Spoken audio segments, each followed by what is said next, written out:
ಪಂಚರಾಜ್ಯ ವಿಧಾನಸಭಾ ಚುನಾವಣೆ ಒಂದ್ ಕಡೆಯಾದ್ರೆ ನಮ್ಮ ರಾಜ್ಯದ 2 ವಿಧಾನಸಭಾ ಕ್ಷೇತ್ರಗಳಿಗೂ ಕೂಡ ಬೈ ಎಲೆಕ್ಷನ್ ಘೋಷಣೆಯಾಗಿದೆ.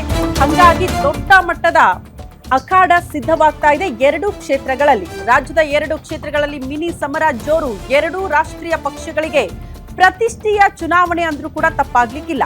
ಏಪ್ರಿಲ್ 9ಕ್ಕೆ ಬಾಗಲಕೋಟೆ ಮತ್ತು ದಾವಣಗೆರೆ ಅಸೆಂಬ್ಲಿ ಸಮರ. ಉಪಚುನಾವಣೆಗೆ ಇವತ್ತೇ ಅಧಿಸೂಚನೆ ಪ್ರಕಟ ಆಗುವ ಸಾಧ್ಯತೆ ಕೂಡ ಇದೆ. ಬಿಜೆಪಿ ಕಾಂಗ್ರೆಸ್ ನಡುವೆ ನೇರ ಹಣಾಹಣಿಗೆ ವೇದಿಕೆ ಸಜ್ಜಾಗಿದೆ ಅನ್ನೋದರ ಡೀಟೇಲ್ ಸಿಗ್ತಾ ಇದೆ. ಮೇಟಿ ಮತ್ತು ಶಾಮನೂರು ಪ್ರತಿನಿಧಿಸಿದ್ದ ಕ್ಷೇತ್ರಗಳಲ್ಲಿ ಬೈ ಎಲೆಕ್ಷನ್ ಕಾರಣ ಅವರ ಅಕಾಲಿಕ ನಿಧನ.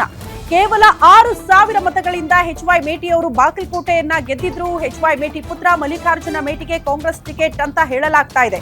ಆಲ್ಮೋಸ್ಟ್ ಅವ್ರಿಗೆ ಪಕ್ಕ ಅಂತ HY ಮೇಟಿ ಅವರ ಕುಟುಂಬಕ್ಕೆ ಕಾಂಗ್ರೆಸ್ ಟಿಕೆಟ್ ಮೇಲೆ ಈ ಕಡೆ ಶಾಮನೂರು ಕುಟುಂಬದವರು ಕೂಡ ನಿರಂತರವಾಗಿ ನಮ್ಮ ಕುಟುಂಬಕ್ಕೆ ನೀವು ಟಿಕೆಟ್ ಕೊಡಬೇಕು ಅಂತ ಒತ್ತಡ ಹಾಕ್ತಿದ್ದಾರೆ. ಅದರ ಜೊತೆಗೆ ಬೇರೆ ಬೇರೆ ಸಮುದಾಯದವರು ಕೂಡ ಈ ಬಾರಿ ನಮಗೊಂದು ಅವಕಾಶ ಕೊಡಿ ಅಂತ ಕೇಳ್ತಿದ್ದಾರೆ. ಹಾಗಾಗಿ ದಾವಣಗೆರೆಯ ಟಿಕೆಟ್ ಯಾರಿಗೆ ಸಿಗುತ್ತೆ ಅನ್ನುವಂಥ ಪ್ರಶ್ನೆಗೆ ಬಹುತೇಕ ಶಾಮನೂರು ಶಿವಶಂಕರಪ್ಪ ಅವರ ಫ್ಯಾಮಿಲಿಗೆ ಕೊಡುವ ಸಾಧ್ಯತೆಗಳು ದಟ್ಟವಾಗಿದೆ ಅನ್ನೋದ್ರ ಡೀಟೇಲ್ ಸದ್ಯ ಸಿಗ್ತಾ ಇದೆ.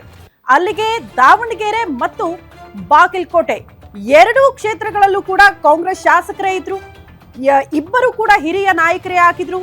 ಇಬ್ಬರೂ ಕೂಡ ಅಕಾಲಿಕ ನಿಧನದಿಂದ ಆ ಕ್ಷೇತ್ರ ತೆರವಾಗಿದೆ. ಹಾಗಾಗಿ ಏನಾಗುತ್ತೆ ಅನ್ನೋದು ಸದ್ಯ ಇರುವಂತಹ ಕುತೂಹಲ.